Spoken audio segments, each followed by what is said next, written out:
From the beautiful city of Los Angeles, California, we bring you the Gimme Three podcast.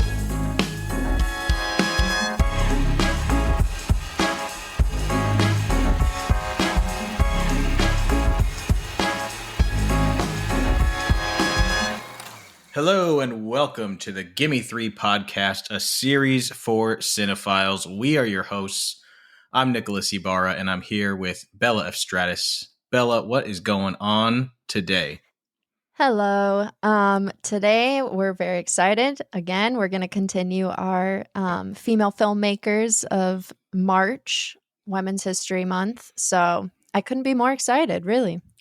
Yeah, we've had a great month. We highlighted Cassie Lemons, we highlighted Agnes Varda, and we highlighted Chloe Zhao, and we are rounding out the month with an episode that I have been excited for, looking forward to since we even decided we were going to be doing this podcast. When we decided we were going to do the Gimme Three podcast, one of the episodes I knew immediately that I wanted to do was a spotlight on the legendary Dorothy Arzner. Not only is she one of my favorite filmmakers, she may be here's the bold statement of the day. Yeah, here we go. Bold statement. I'm ready. She may be the most underappreciated, least talked about, underrated pioneers in American film history.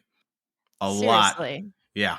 I couldn't believe that I was just going to say, I couldn't believe that I had never heard of her. I was embarrassed. You know, shame on the film community. No, I'm kidding. But I should have known.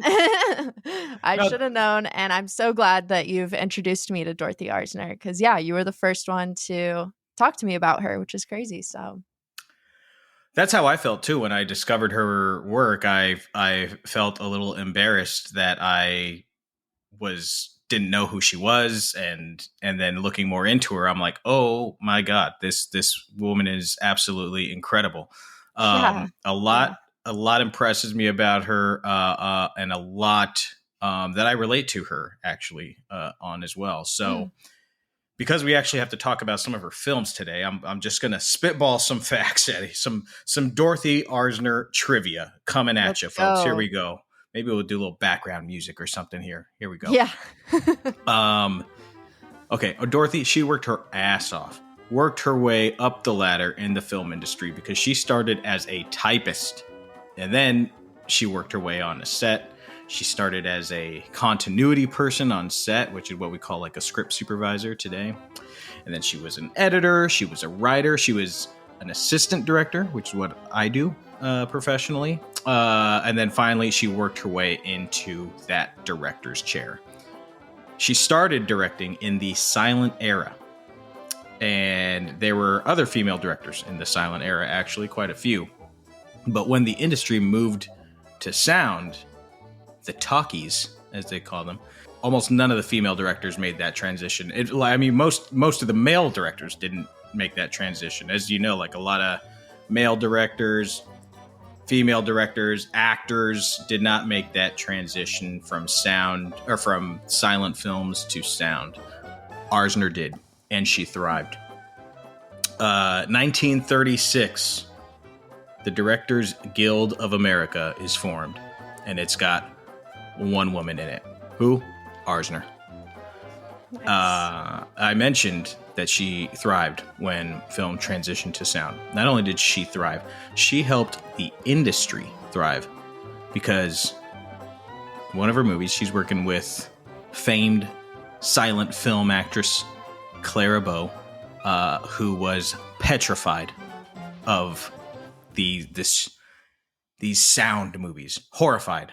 She was not comfortable with her voice, and if you've seen like Singing in the Rain, you're aware that. I was gonna say that sounds like a movie I've seen. Yeah, totally. Yeah. So like some actors were just like they did not have great voices. So when films moved over to sound, they were like, "Oh, I don't know about this." So panic. So Arzner wanted to make her as comfortable as possible and give her the freedom to do like kind of, the movement that she would do in the silent pictures.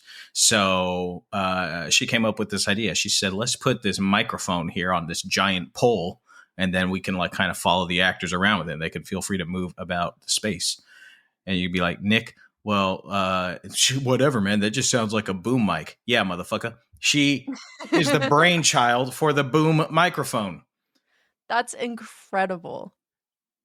It makes me think of that whole Singing in the Rain scene where they're just like, where the fuck do we put this? Yeah, like, exactly. Put it in the bush or like in her dress, and it's just like so chaotic. And there's Dorothy Arzner just like, got it. Yeah.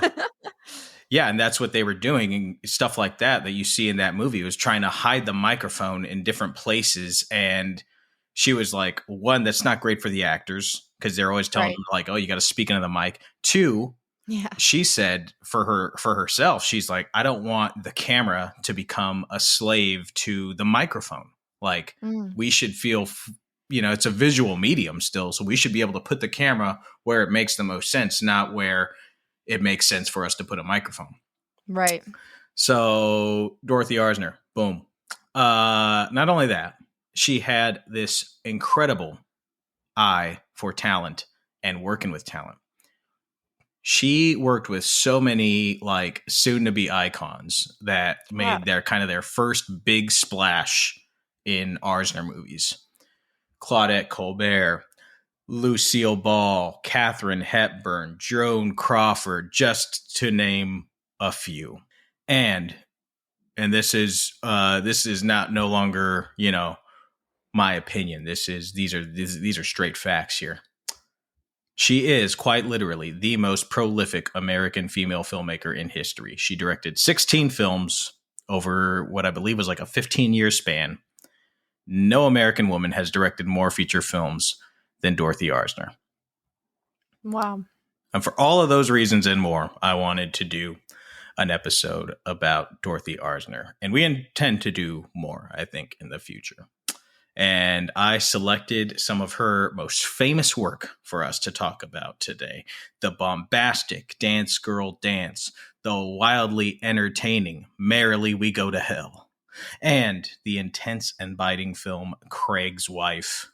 And then my esteemed co-host, Bella, brought to my attention that Merrily We Go to Hell and Craig's Wife are not available to stream anywhere. Nowhere to be found. Nowhere to be found. In fact, we were only able to find like 2 of her 16 films available on streaming platforms currently. 2 films.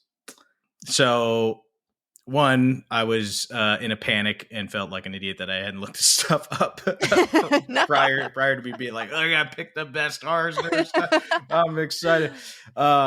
How could you have known? Right. But then I was like a little upset that I was like, why isn't more of her work just available? Yeah. But then I thought, you know what, Bella? How fitting is it that this episode, which is one that I wanted to do from jump, I wanted to do this episode. And also how fitting that her work is not widely available. Yeah. But in episode 1, we talked about, why we're doing this podcast in the first place. And it was because we wanted to get in the ring for cinema. We wanted to, add some films to your watch list, perhaps, and have some fun talking about movies because we love them so much. But we also wanted to get in the ring for cinema. We want to fight for cinema. And we'll always tell you where you can stream these movies because we want you to watch them.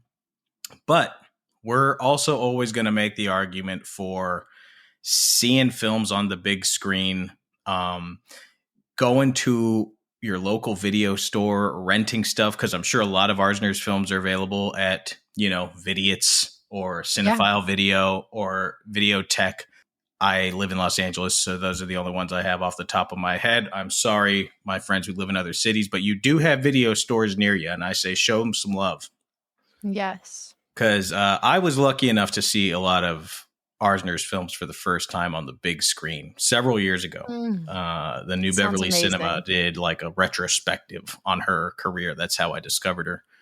And so this just kind of underscores our point that we were talking about in the first episode, that going to the theater, going to repertory screenings and repertory houses, it's just such an amazing experience because you get to discover amazing filmmakers like Dorothy Arzner. You get to discover films from all over the world.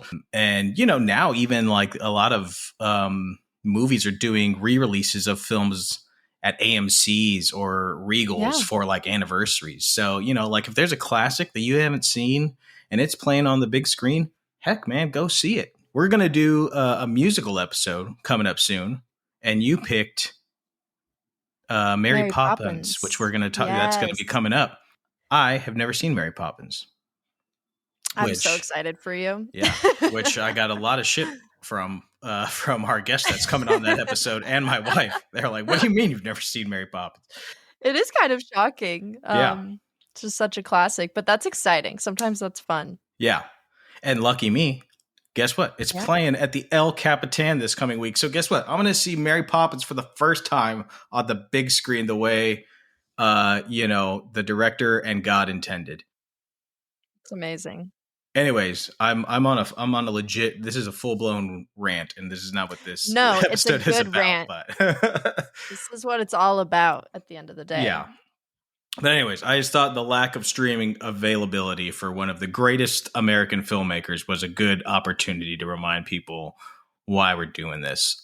Yes. So, anyways, before we get into the movies, Bella, any like overarching overall thoughts on the discovery of Miss Dorothy Arzner?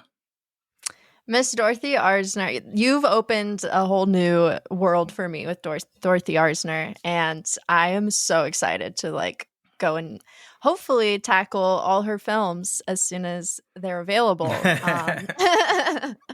Because I grew up watching like movies from this era, like 30s and 40s, on like Turner Classic Movies, as I've talked about before. And this like really made me realize just how many of those movies I watched that I grew up on were directed by men. And I was just like, and you can even tell in just the way that how the characters are written, like predominantly male dominated casts, basically. Yeah. And so what the most striking thing to see in her movies, given the era, is just the amount of women, and the way that women are written in her movies is just incredible to see. Yeah, it's fascinating to watch her stuff because I mean she was literally the only female director during the quote unquote golden era of American cinema, so like after pre-code. It's crazy. Yeah. But it's fascinating to watch her movies because you could tell that she's still working in that male dominated system. You could tell like like that's this is a man's world, Yeah, but, Sing it. But she just does these like subliminal things that kind of like flips the score, and we're going to talk about very some of those clever. things. Yeah, very clever, very brilliant. So let's start it off here. We're going to start with a pre-code drama, kind of a comedy. Also, it's called Working Girls, 1931. And it is about two sisters straight from Indiana, I think they come from, and they moved to the big city, and they got big eyes and they've got big dreams, and they're looking for work and they're looking for love. So the film follows these two sisters, May, who's like very book smart, wide-eyed. She's a romantic about pretty much everything, Oh yeah. And we got her sister June, who's a little more street smart, a little more rough around the edges, a little more I don't take no guff from nobody. And essentially, it's a very simple plot. It's got a brisk runtime of about an hour and 15 minutes. That's why I love pre-code movies, because if you hit a pre-code movie that like goes over an hour and a half, that's rare. Most of them are under an hour and a half, and they are snappy. But anyways, we follow them as they kind of like navigate their way through the big city, get caught in some messes with some well-to-do suitors. In particular, May gets kind of entangled in this love triangle with this dude, Boyd Wheeler, who's a young son of a bitch who doesn't really know what he wants. Let's just call I hated him. He doesn't know what he wants. And then there's this older gentlemanly, but also kind of not really high on the integrity scale, Dr. Von Schrader. And May works her way through this love triangle very sloppily, I might add. But what is she? I think she's like 19 in this film. Yeah, they're very young. It makes all the sense in the world. And she's got her sister June to kind of like help her out. And also, although she helps her out, June helps her out throughout the entire film. She's always also very honest with her. When she is fucking up, which is often, June lets her know. Like only a sister knows how. Totally. So Bella, what were your thoughts on Working Girls? Yeah, so Working Girls was the last of the 3 movies that I watched. So I have a feeling that is going to play a role in how I felt about it. First of all, I'll say I love that Dorothy Arzner has this kind of like running theme of women using men to get exactly what they want. Yeah. That aspect of her movies is just really fun to watch, especially given the time period. Like it's almost kind of jarring to see like characters like that who aren't like femme fatale, really. They're actually powerful characters, but they know how to get what they want.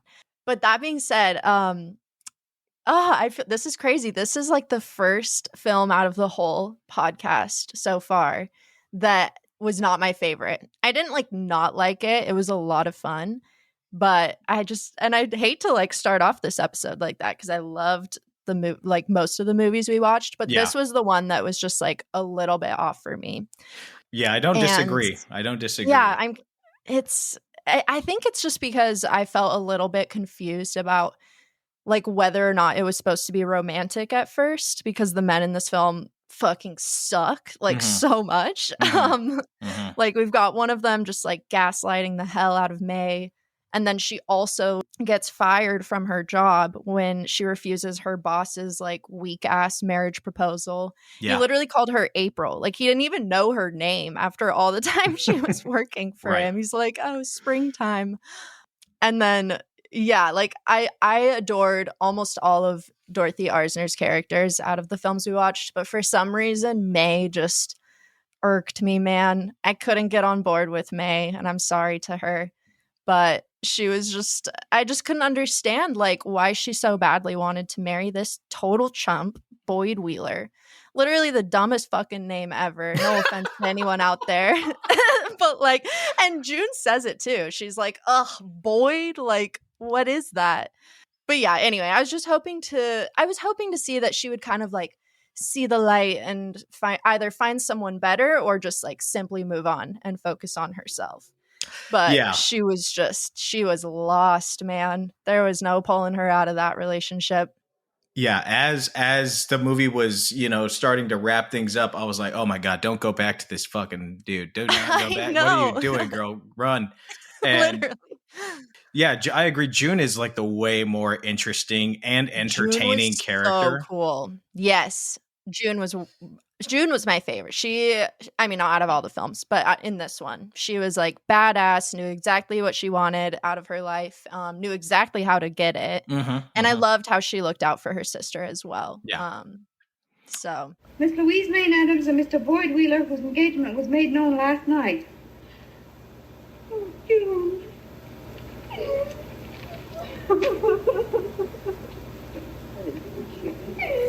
There, don't cry, kid. The dirty dog's not worth it.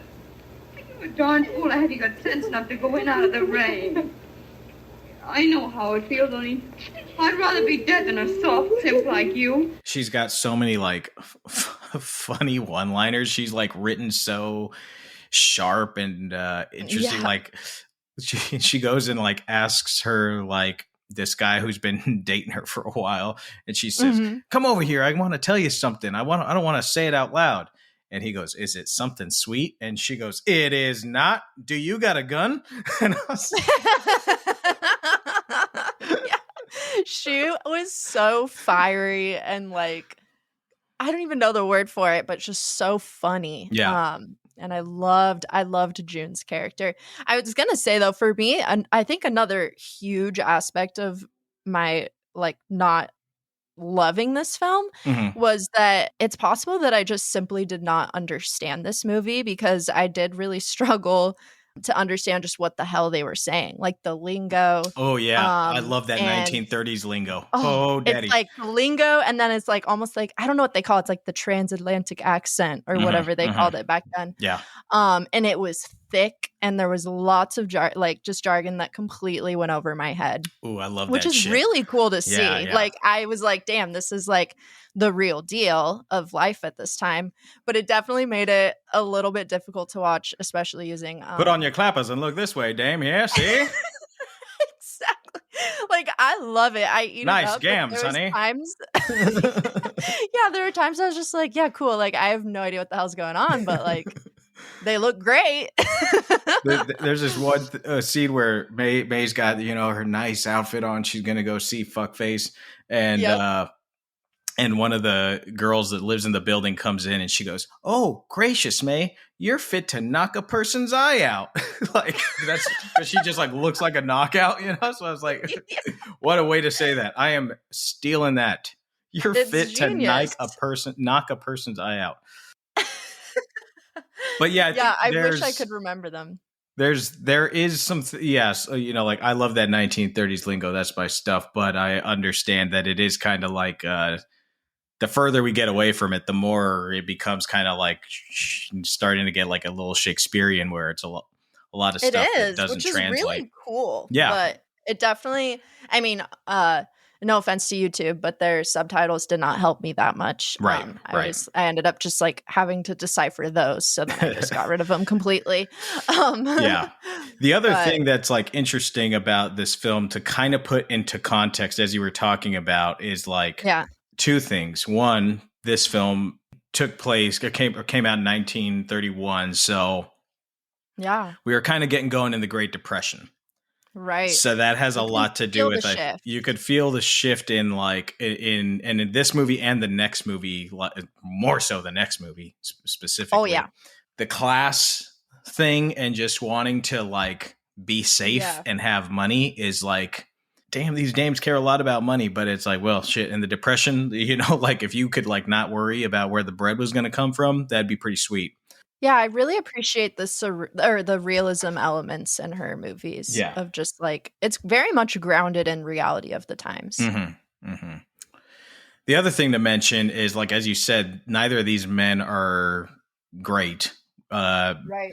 I wouldn't even call them good, but Me neither. And a lot of the male characters in her films are like kind of like whatever, The female characters are always the more interesting. They're always the stronger. But it is at the time was like the worst kept secret kind of, even, that Arzner was a lesbian. I probably should have told you that before we dove into her work, but watching her work through that lens as kind of like an LGBTQ, a lesbian filmmaker who couldn't be out as a lesbian filmmaker, like in the press, everybody knew she was a lesbian that worked with her, but but in the press, she couldn't say like, oh, the new film from lesbian director Dorothy Arzner, they'd be she had to still, everything had to be male and female. So, but it's just like looking at the movies through that lens, I think adds another makes a lot of sense. Yeah. So yeah, interesting to look at. And there was even a moment in Working Girls, now that you say that, because it has all those women living in the house together, and they have like a big party, and there's some girls like winking at each other. And for a moment, I was like, "Whoa!" Like, I haven't seen this in older movies like that before. Like, there's some tension here, and it was really cute. And so I don't know, that just made me think of it, because I was like, I wonder if that was like a subtle thing of like, this is a safe space. Yeah. Or like, could be. You know what I mean? Could be. But anyways, I totally agree with you. There are like I said, it's like 75 minutes. So I say still check it out. Cause it's got so many of these biting one-liners and stuff. And but I do agree with you about a lot of stuff. And then the other thing that really irked me was like, the actual one character who's like the most romantic and the like kind of the best dude in the movie is this dude Kelly. And he's been so nice to June the whole movie. Oh my God. All this dude wants to do, he's an artist. He plays the sax, and all he does is want to treat his dame right and eat his supper. And at the end, this dude gets like, "What, you got a big fat nothing, boy?" Oh, brother. I was like, good, but come on. This is the guy. This is the guy, ladies. Gee whiz. It was so funny. Yeah, that final line. He's like, "Now, June, you always told me you didn't like petting." Yeah.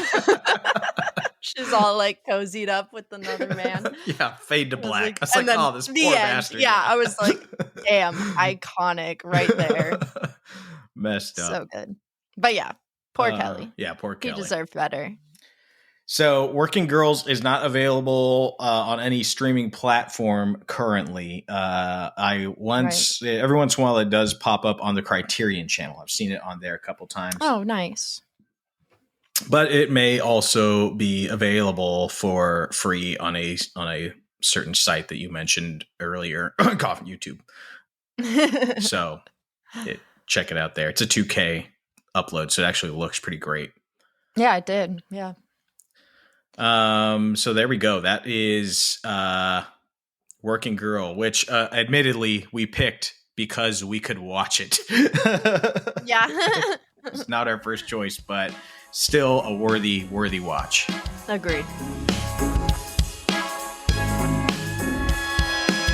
Yeah, our second Dorothy Arzner film is The Bride Wore Red from 1937, which follows a young singer in a bar named Annie Pavlovich, played by none other than the incredible Joan Crawford, who randomly meets a man, Count Armalia. He's a very wealthy man who decides to set her up in a lavish hotel in the Alps to pose as his aristocratic friend, Signorina Anne Vivaldi.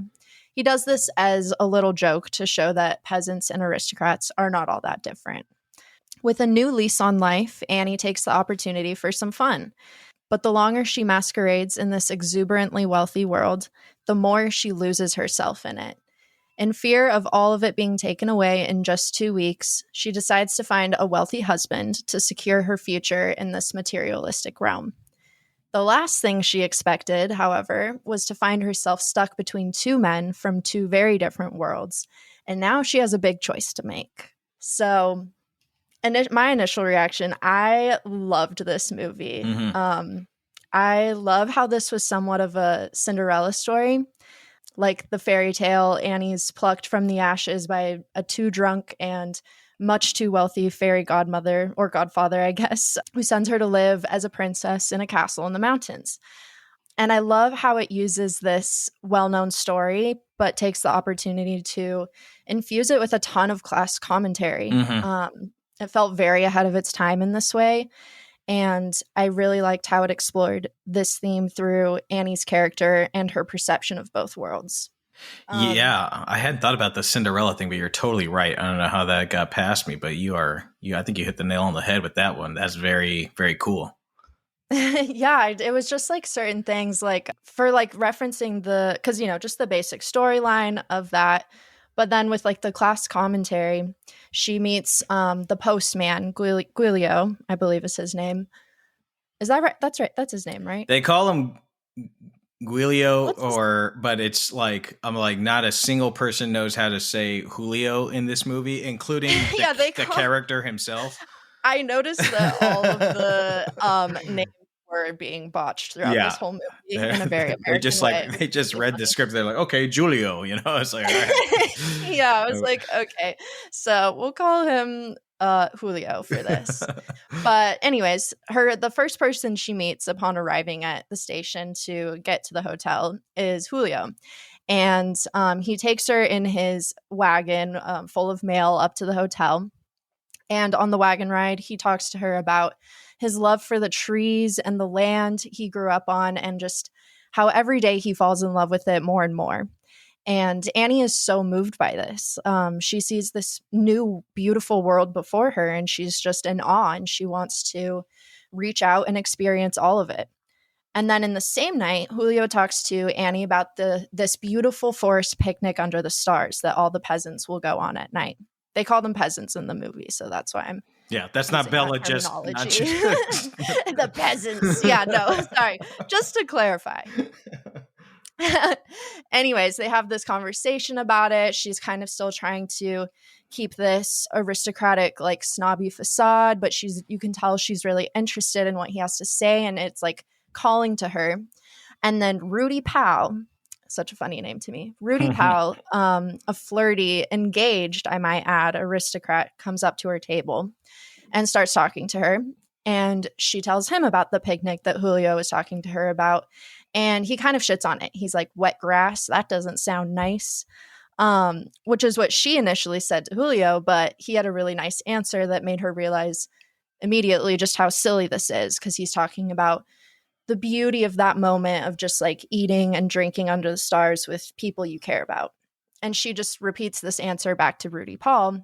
But then Rudy says something like, well, they just enjoy that because they've never experienced the finer things in life. And he says something like, someone who has never had caviar will always choose sardines. And it's just such a like fucking ignorant and rude, like disgusting thing to say. Yeah. And then he goes on to like show her how the aristocrats party with caviar and like dancing and champagne. And which, by the way, night, if I could real quick, I have had both. Yeah, please. I have had both caviar and sardines, and I would take sardines over caviar. I think that's what a lot of people say. Yeah. So take that, Rudy. You take you that, son Rudy of a bitch. Powell.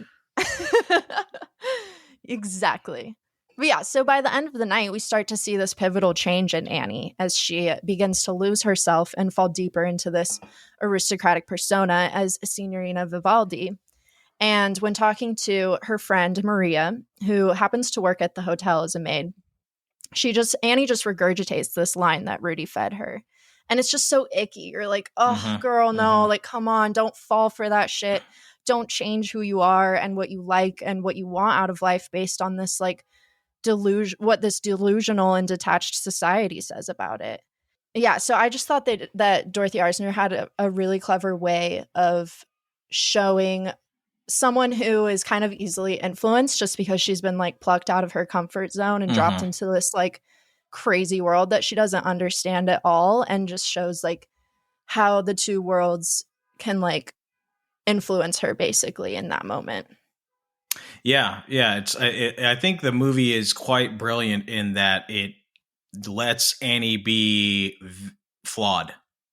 Yes, a lot of like stories like this, and there are many. You know, the character is always kind of perfect. You know, it's just like, they got a heart of gold, and you know, like they're gonna do what's right. And you know, for a lot of the movie, Annie is not doing the right thing, and it allows her to be a little lost and impressionable, and like wanting to fit in, and really wanting something, but you know, unbeknownst to her, wanting the absolute wrong thing, which even causes her to be cruel sometimes. Oh heck yeah, most of the time. Like, I mean, poor. Yeah, like there were times I was just like, oh my god, dagger, like, dude, why did you say that? And dude, this dude Julio, he has the saddest eyes. Like when he sees Annie with another man, you know, when he sees her with Rudy, you can see, like, Arzner might as well have just put an extreme close up of a knife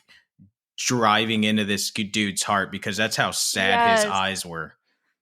Yeah, it's so, oh my god, devastating to watch that. He's a phenomenal character in this movie. It makes me think of, because like I was talking about Cinderella, but this movie also kind of felt just like a Disney movie to me at times, with like obviously the Cinderella story, but the imagery reminded me a lot of specifically Snow White. Yeah. Like the beautiful scenery and backdrops. It's kind of like Germanic or like Swiss costumes and culture and stuff like that. And then Annie's like jet black hair and like her glowing skin and red lips. It just felt very Snow White to me. Yeah. And then on top of it, we kind of have like, I just thought of this now, but Julio's always kind of just like roaming outside of the hotel in the forest. And I was like, oh, he's kind of like a huntsman type character. Whereas like Rudy Powell is like the prince. Yeah. But she does this really good thing. I'm not going to say any more about it because I don't want to like spoil this film. But it's just a really interesting play of like her relationship between these two men in that way. And I don't know, just something about this felt very like fairy tale Disney-esque to me, which I really loved. And, you know, Disney was kind of like just getting started at this time. Mm-hmm. So I'm sure it had some influence in some ways. But then on top of that, it's almost like Disney meets Pretty Woman. Like, yeah, because then there's also the red dress, which was a big theme in this. Yes. And in both of those films, there's a red dress, and it's kind of like a transformative moment for the characters when they wear this. And that's true. I hadn't thought about the Pretty Woman too. That would be a great double bill. The Bride wore red, right? and Pretty Woman. That would make a great double bill. I think it would work really well. Check it out, guys. Yeah. And you had like on top of all of that stuff that you just mentioned, which is all absolutely 100% spot on. As you mentioned earlier, it just has also these like really esoteric kind of discussions about class and like happiness. And, you know, is it okay to be content and with like what you have, or like content versus ambition? So it's just like this whole kind of like, this film is kind of like questioning American ideals and what it means to be an American capitalist in a very overt way, again, in the middle of the Great Depression. So it's a fascinating very ballsy and ahead of its time. Very ballsy for the only filmmaker with no balls in this time. Yeah. And it's also it's very contemplative, but then also like reflective at the same time. Mm-hmm. Like, and you see that so much in Annie's character, where she's just being fed all these different types of information from different worlds. And she's just like, I love her character so much because she's so real in the way where she's just like, I don't know what the fuck I want. Yeah. Like, and I feel like a lot of the time we see women in film who are like, I want a man, or like, you know what I mean? Like I don't know exactly how to describe it, but I thought it was really interesting to see a flawed, like complex character who's like, I don't know what I want in this life, because I think that's something that everybody can relate to. And I don't think it's shown as much as it should be for how much of a big part it is of like the human experience. Yeah, absolutely. The last thing I want to mention was, you can see the last film that we watched, Working Girls, 1931. Yeah. And there are some really actual incredible shots in Working Girls, but it's a lot of static shots and the camera doesn't move too much. And you kind of see like the infancy of just the filmmaking process, especially also as like one of the first talkies. So you kind of just see like the restraint. Right. This was merely 6 years later, and you can see how much Arzner has grown in terms of like where she places the camera and what she uses the camera to do. And then B, just kind of like also the growth of the industry. Like, yes, you know, I'm sure there was some, couldn't believe it. Yeah. To be honest. Like, I'm sure there was some budget differences between Working Girls and this film. And, and she made a few movies in between these. So, you know, the studios probably trusted her more and gave her bigger budgets, but she does some incredible shots with the camera. This one, like, I mean, that party scene where we come and see the full party and the camera just like starts in the woods and then sweeps over this great big party and like ends on a close up of somebody's face. I was like, God damn, awesome shot. But then, you know, kind of like what we were talking about with Cleo from 5 to 7, she uses the mirror a lot, you know, and she uses like the way that she shoots Joan Crawford's face and those eyes is like, she's either she likes to look down on her a lot, and it makes her look good, but it also like it's she has some great visual film language in this film. So it was a really good point. I want to like rewatch it for that aspect of it. Because I was so enthralled in just the story, given it was like my first time watching it. Yeah, and it's juicy. It's a juicy story. Yeah, I was like, holy shit, like this is great. This is deep. It's a very deep movie. Yeah. But I'm really excited to rewatch it to just kind of focus on the filmmaking process, because it's a beautiful movie. And yeah, now that I'm thinking about it, I love that you pointed out like the angles she uses, because yeah, a lot of the time the camera, it's like a high angle on Joan. Depending, Like it's trying to make her look small or like make her look big. Or they'll shoot up on her like in wide shots, like if she's walking into a room in like this fancy place and she's pretending to be the aristocrat, you know, the camera will be kind of low in her as she like enters the room and everybody kind of turns and sees. Very cool. Very cool. It was just like watching the movie so close together, I was like, wow, 6-year difference, and you could just see how much stronger her muscles are. My name is Annie Pavlovich, born in Poland, age 25, mother Austrian. And I'm not going to tell you my father was an aristocrat. Wouldn't surprise me. Wouldn't surprise me either. You talk well. Oh, yes.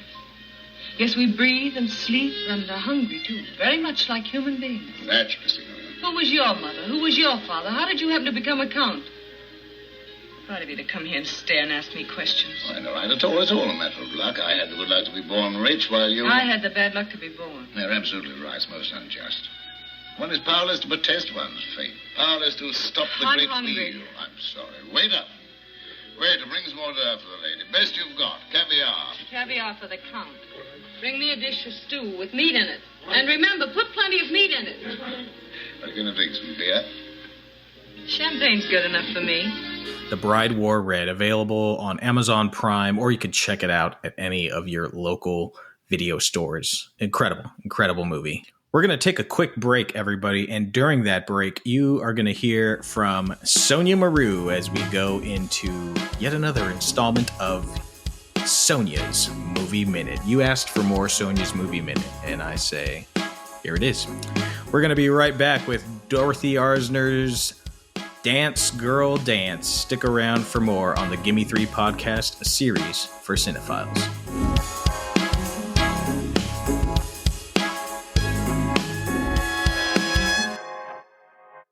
Hello, I'm Sonja, and this is my Movie Minute.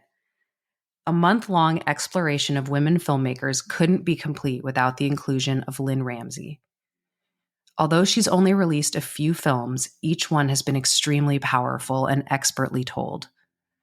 She's someone who asks us to look unblinkingly at the harsh realities of the world while somehow also making them breathtaking and poetic.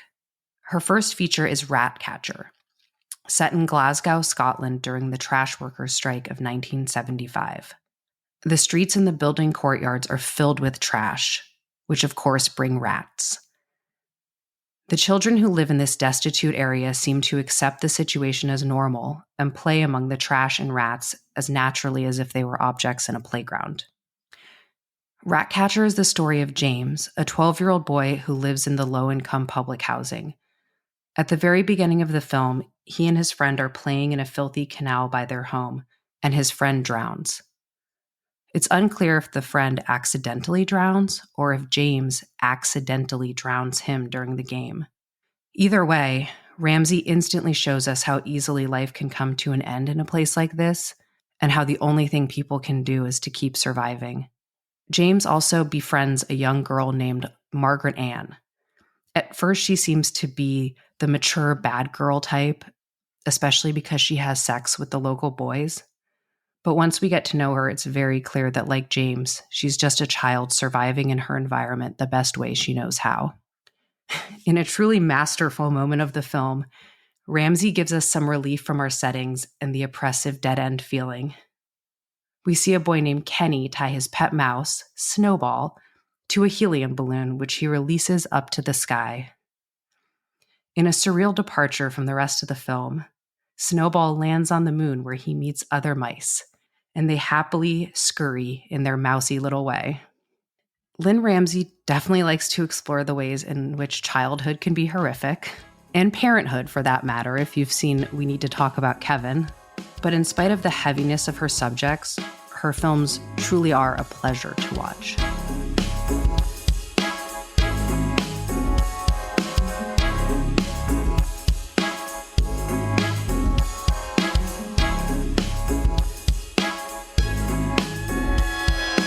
All right, we're back here on the Gimme Three podcast, a series for cinephiles. And today we have been chatting one of the greats, one of the all-time greats, Dorothy Arzner.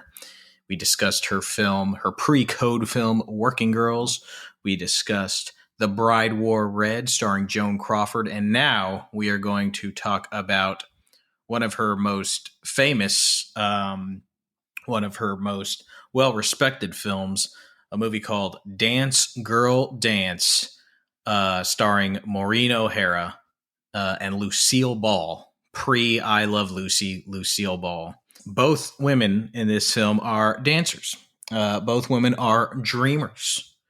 But they got very different dreams, and they've got very different talents as dancers. So you have O'Hara, who's very young in this movie, plays Judy, who's a kind of classically trained but still needs some work ballet dancer.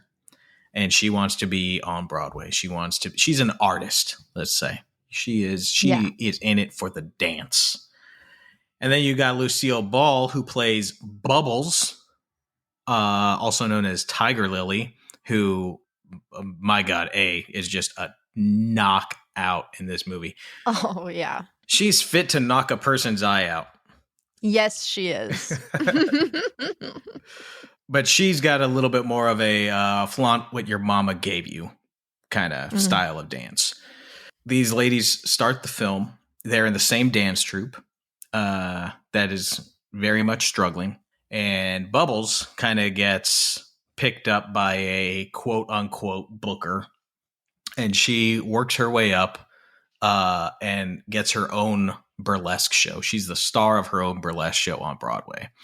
And when she comes back after she's like made it big or she's on the come up, she says, Judy, why don't you come on my show? And Judy's nervous. She doesn't want to do burlesque. She can't do burlesque. She's an artist. She's a ballet dancer. And Bubbles says, never mind that, doll. Just do your ballet thing. You know, it's going to warm them up before I come on. So anyways, Judy goes. And it isn't until the first performance that she realizes that she is there essentially to get the fans to boo her, get them all wild up, get them all so jacked and thirsty for Bubbles' hips that they are about to explode. She is a patsy. She is the stooge, as the posters say, because as the show gains popularity, it says Tiger Lily featuring Tiger's stooge. You know, yeah, it's like her stooge. Yeah. It's just like a tiny little photo of little Judy. Yeah. So the show gains incredible popularity, and as it grows, Judy grows some self-confidence.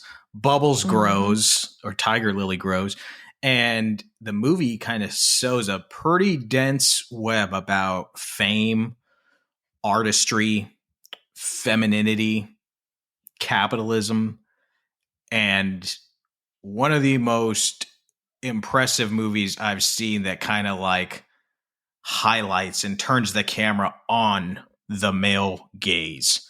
A pretty unforgettable picture. Bella, your thoughts on Dance Girl Dance? Oh my God, I loved it. I gotta say, I grew up dancing for almost all of my life. Oh, so you danced girl danced. I danced girl danced, and I grew up watching I Love Lucy. Mm-hmm. So the second I turned this on, I was like, yeah, this is going to be my shit. But yeah, God damn it. I don't even have words for Lucille Ball. She is so incredibly powerful and like badass, independent woman in this. And she really makes a name for herself, which is so awesome to see, especially for like a female character in this era. And I feel like she almost got to kind of play like a version of herself in this film, which was cool to see. Mm-hmm. Like, yes, she's a woman and a performer who knows her worth, demands respect. Yep. And on top of all of that, like shines the brightest in every single room. She was just the perfect person to play this character who's just so full of herself, sometimes cruel, but also empowering and hilarious and really fucking cool, if we're being honest. Absolutely. Yeah, I also, like you, grew up just watching I Love Lucy on syndication. My mom was a big I Love Lucy fan, so we always had it on TV. And you're right. It's kind of like when I first saw this movie, it was like almost shocking because you get to see her like out of that apartment. Yeah. Out of No, that literally. I was like, apartment. this is crazy. And like to see her play a different role. Yeah. And you get like in an I Love Lucy, when she does go out in the world, which is, frequently enough, she's always like a woman in a man's world, and she's always like kind of shot small or surrounded by tall men. In this movie, it's a combination of her height and her aura, but she is like a giant in this movie. She's running that shit. She is like tall and just like commands the room. Like, holy shnikes. She is a vision. Yes, 100%. And then there's Maureen O'Hara as Judy. Yeah, who's she's just all right. so damn cute.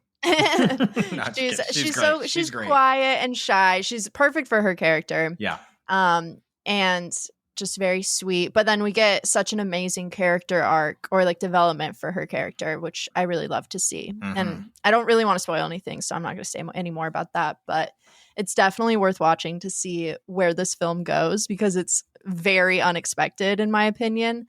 And it's hilarious and touching and just so beautiful.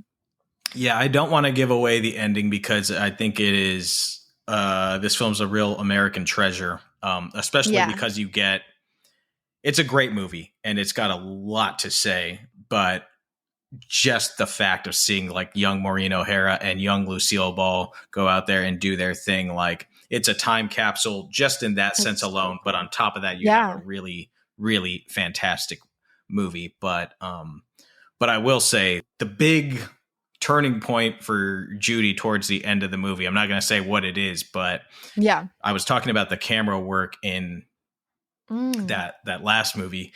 See what Arzner does with the camera in this scene. Like she kind of turns the camera around in a way that we don't normally see in like dance movies. And it's pretty fascinating. And as I was talking about earlier, the male gaze in this movie, like she acknowledges it, she pretty much calls it out, like literally, like verbally and with the camera, she calls it out. Like she actually shoots the male gaze. She shoots these dudes like watching these women and how they watch these women.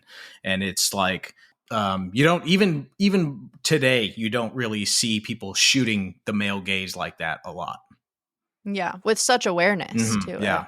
I loved the female leads in this film because sure, there is a sweet and complicated romance on the side, but I wouldn't say it's like the main point of the film. Oh, no. Which was certainly unique for a film with women at this time. And like, that's why the Bechdel test had to be invented, which this film passes. And I think pretty much all her films that we watched for this.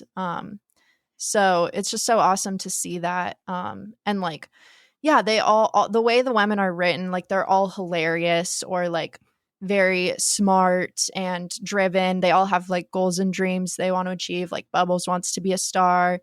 Judy wants to be a dancer. And then like Madame Basilova is this retired dancer, but like a very well-connected businesswoman as well. Like they don't need men, but they know how to use them to get what they want, which we've seen time and time again in Arzner's films. Madame Basilova, astute observation from not me, but from B. Ruby Rich, who has a little 15-minute kind of featurette on the Dance Girl Dance Criterion Blu-ray. Pick up the Blu-ray, and there's like a little introduction kind of history about Dorothy Arzner, and she talks about this film and some of the other Arzner films.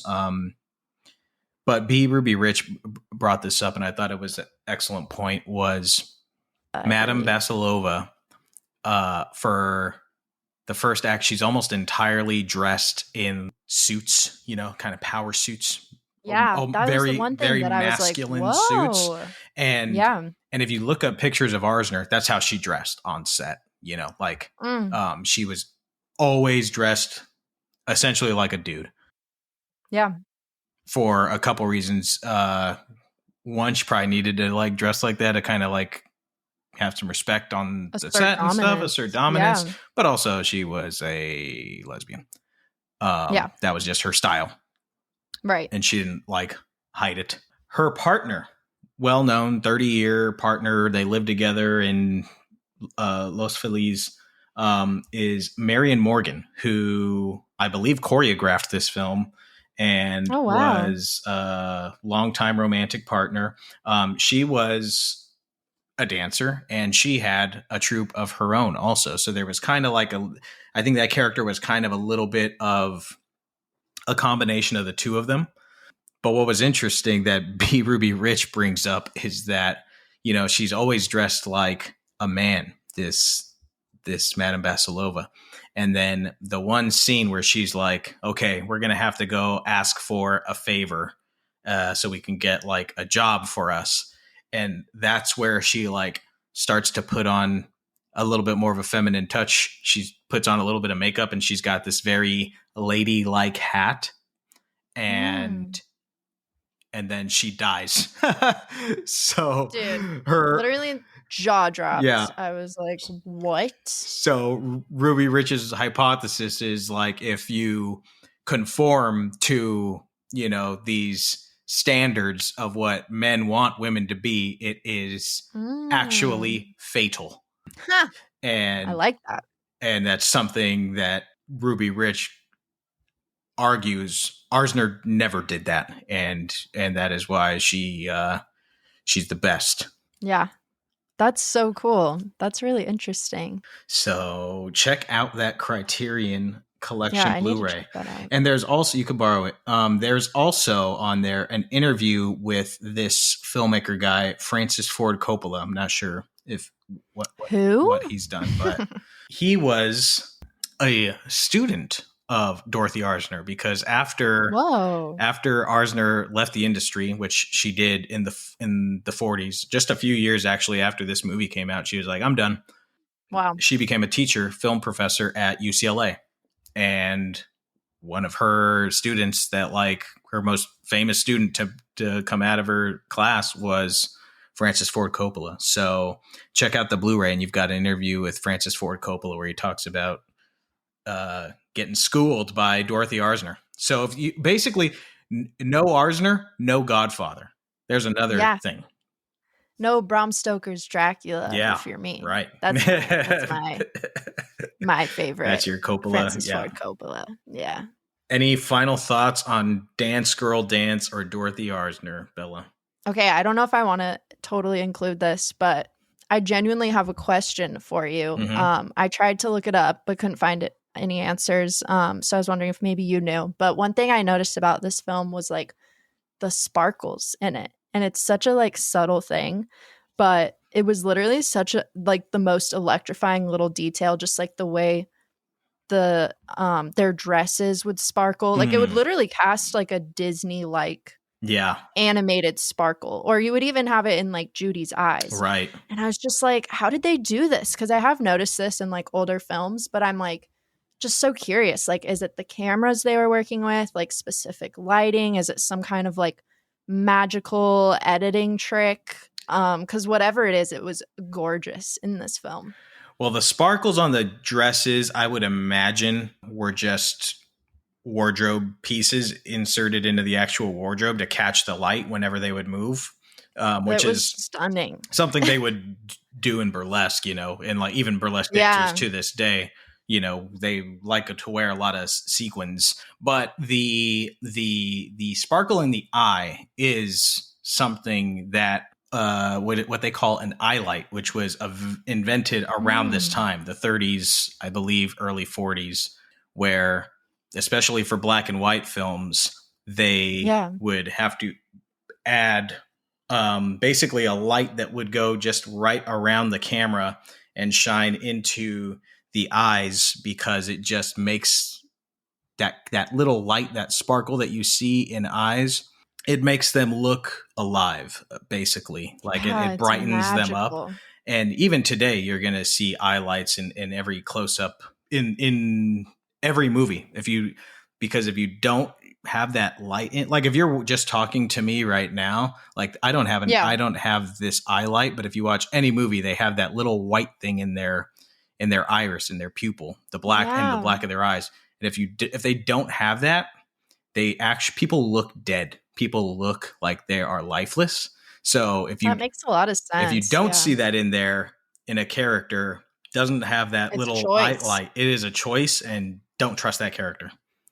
Oh, that's fascinating. Yeah, because I've always wondered that, because it's something I've always noticed. Even when I was little, I would be like, how do their eyes look like that? It's so beautiful. They're literally sparkling. Mm-hmm. Yeah. And yeah, back in those days, it was a little bit more involved. They'd have to put a big ass light right on top of the camera. Yeah, basically. Probably blinded quite a few. Yeah, nowadays we just add a little bounce board right in front or off to the side, and now we've got that makes sense.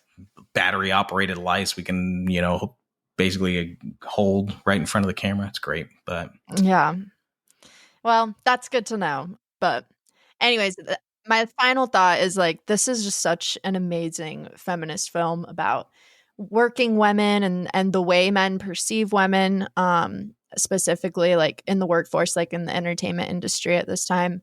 And it's about women achieving their dreams and everything they deserve and work for in life. Mm-hmm. Absolutely. An incredible, incredible film. Check it out. Like I said, there is an excellent Blu-ray Criterion Collection edition available right now. Frequently it pops up on the Criterion channel, but it is available to rent right now on demand on Amazon and Apple TV Plus, I believe, as well. Or you can check it out at your local video stores. If you have seen any Dorothy Arzner films pop up on a streaming platform, let us know. So that way we can spread the word and check them out. Better yet, go to your local video store, rent Arzner's catalog, check them out. And if you see any of her work playing at a theater, like I talked about in the beginning of the episode, go see them. And if you're in LA and you are at an Arzner screening, there's a good chance you're going to see old Nick. So don't be shy. Say hi. And if you want to chat Arzner, we are so down. Leave us a comment. You can drop us a DM also on our Instagram. If you have any thoughts or questions about Arzner, I'm no expert, but I can direct you to some people who are, and there's a great book about her available also. So if you are curious about this incredible filmmaker who did so much for our industry, let me know and we can continue to chat Arzner. And you could do that by DMing us. You could leave us a comment, or you could DM us on our Instagram at Gimme Three Podcast. That's GIMME spell out 3 podcast. Bella, tell the fine folks where they can find you on the socials. Yeah, you guys can find me on Instagram at Portrait of a Cinephile, or on Letterboxd at BF Stratus. That's just B and then my last name, F Stratus. And you can find me on Letterboxd with my name, Nicholas Ibarra. Ibarra's with a Y. On Instagram at Nicholas Ibarra, or on Twitter/X at Nicholas P. Ibarra. The P stands for pedantic. We want to thank you for joining us for the Gimme Three podcast, and we will see you at the movies.